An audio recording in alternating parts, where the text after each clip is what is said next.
அவருடைய மகன் அங்கே போகிறார் ரிலீஃப் எஃபர்ட்டுக்கு. உதயநிதி ஸ்டாலின் யாரை கூட்டிகிட்டு போகிறாரு? மாரி செல்வராஜை கூட்டிகிட்டு போகிறார்.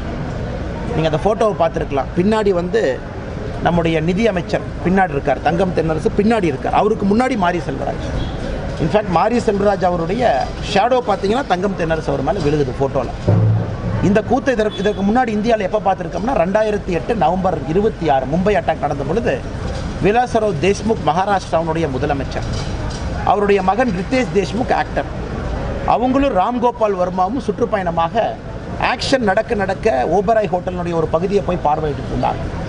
அதே கூத்தை இன்னைக்கு கிட்டத்தட்ட 15 ஆண்டுகள் கழித்து முதலமைச்சருடைய மகன் ஒரு சினிமா டைரக்டரை கூட்டிகிட்டு போய் அங்கே பார்த்துட்டு இருக்கார். இதெல்லாம் தமிழகத்தை பொறுத்தவரை இவர்கள் நம்முடைய ஆட்சியாளராக இருக்கிறாங்க.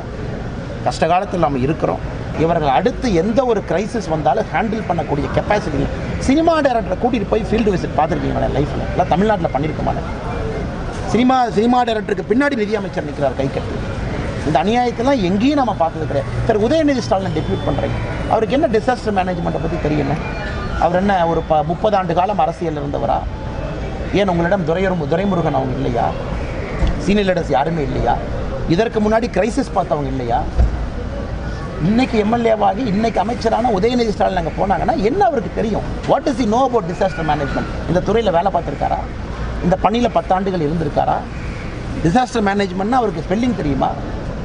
ஏன் சீனியர் மினிஸ்டர்ஸ் உங்கள்கிட்ட இல்லையா? சீனியாரிட்டியில் 1 2 3 4 5 அத்தனை பேர் இருக்காங்களே. இதுக்கு முன்னாடி 7 முறை 6 முறை ஆட்சியில் இருந்தவங்க இருக்காங்களே. ஏன் அண்ணன் துரைமுருகன் அவர்கள் இல்லையா? பாருங்கள் எந்த அளவுக்கு குழப்பம். எங்கே யாரை முன்னிலைப்படுத்துவது? இந்த நேரத்தில் தான் மகனை முன்னிலைப்படுத்துவீங்களா? இதை வச்சு டெப்டி சிஎம் ஆக்கிடலாம் 2024 அப்படிங்கிறக்கான இதனை களமாது.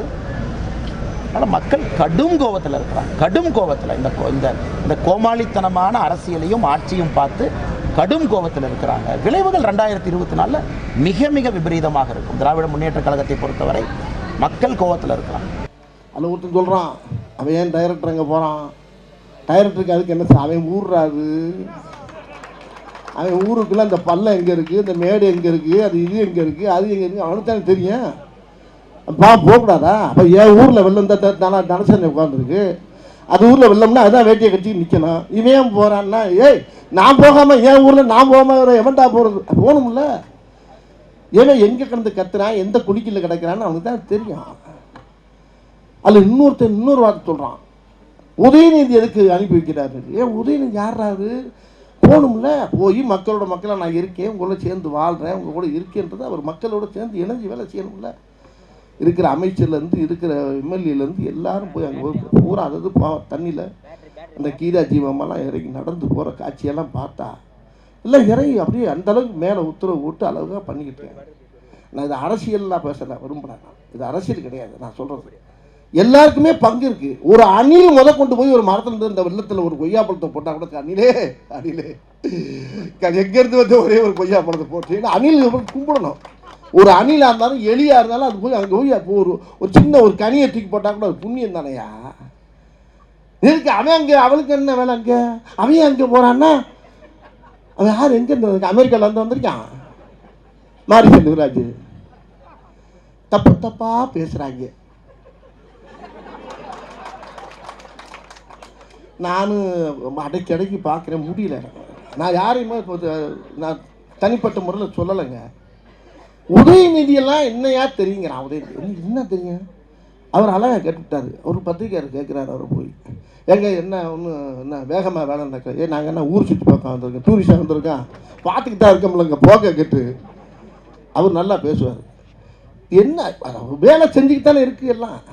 ஒரே நாளில் இப்போ மழை பெஞ்சு வெள்ளம் அடிச்சுக்கிட்டு இருக்கும்போது ஒரு வேலை காணாங்க. எப்படி நீச்சலில் போய் என்னத்தை தருப்பேன்? நாங்களாம் போக முடியுமா? போக முடியாது. மக்கள் படுற கஷ்டத்தை உண்மையிலே உணர்றாங்க கவர்மெண்ட்டில். அந்த அளவுக்கு அந்த அரசு அழகாக பண்ணிக்கிட்டு இருக்குது. இது அவருடைய கருத்துனா அவருடைய கருத்து. தமிழ்நாட்டில் எல்லோருக்குமே கருத்து சொல்வதற்கு சுதந்திரம் இருக்குண்ணே. யாரு கருத்து சொல்வதையும் தவறுன்னு நான் சொல்ல, அது அவருடைய கருத்து. அதே போல ஆயிரக்கணக்கான லட்சக்கணக்கான மக்கள் தமிழக அரசு இதை சரியா கையாளின்னு சொல்றாங்க.